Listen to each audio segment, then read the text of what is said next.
প্রিয় আমার ভাই ও বোনেরা, আমি আজকে যে টপিকটা নিয়ে কথা বলবো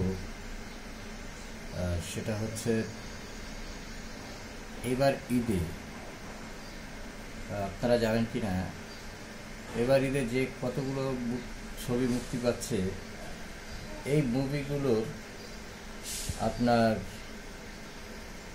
এখন হল মালিকরা সবাই চাচ্ছে যে রাজকুমার ছবিটি চালানোর জন্য।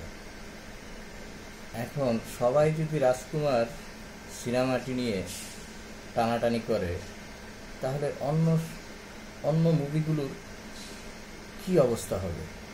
এই যে ওমর, গ্রিন কার্ড, লিপস্টিক, হ্যাঁ, তারপর আপনার কাজল রেখা, হ্যাঁ, এইসব মুভির জিন 2, এইসব মুভির কি অবস্থা হবে বলেন তো?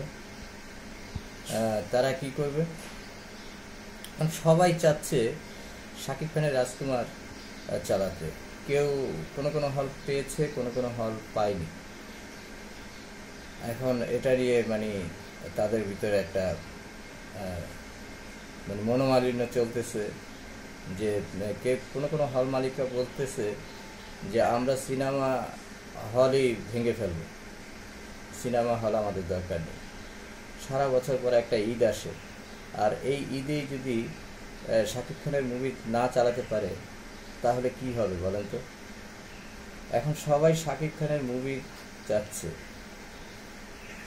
দেখেন, শাকিব খান এখন 45 বছর বয়স।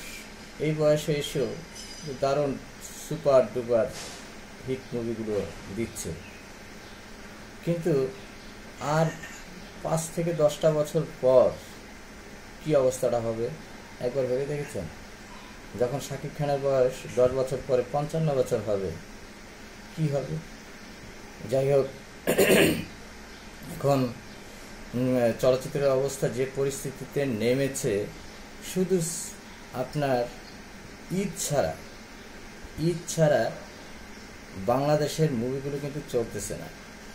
ঈদ ছাড়া আপনার মুভিগুলো কিন্তু একদম আপনার চলতেছে না।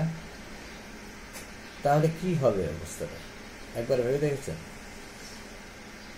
শুধু ঈদের অপেক্ষায়, ঈদের জন্য মানুষ মুখিয়ে থাকে। তাহলে আরও তো দিনগুলো আছে, সেই দিনে কিন্তু একটা মুভিও সুপার ডুপার হিট হয় না। শুধু ঈদের সময়, এই যে যেমন প্রিয়তমা, এই একটা মুভি সুপার ডুপার হিট হয়েছিল গত বছর, এরপর আর কোনো খবর নেই।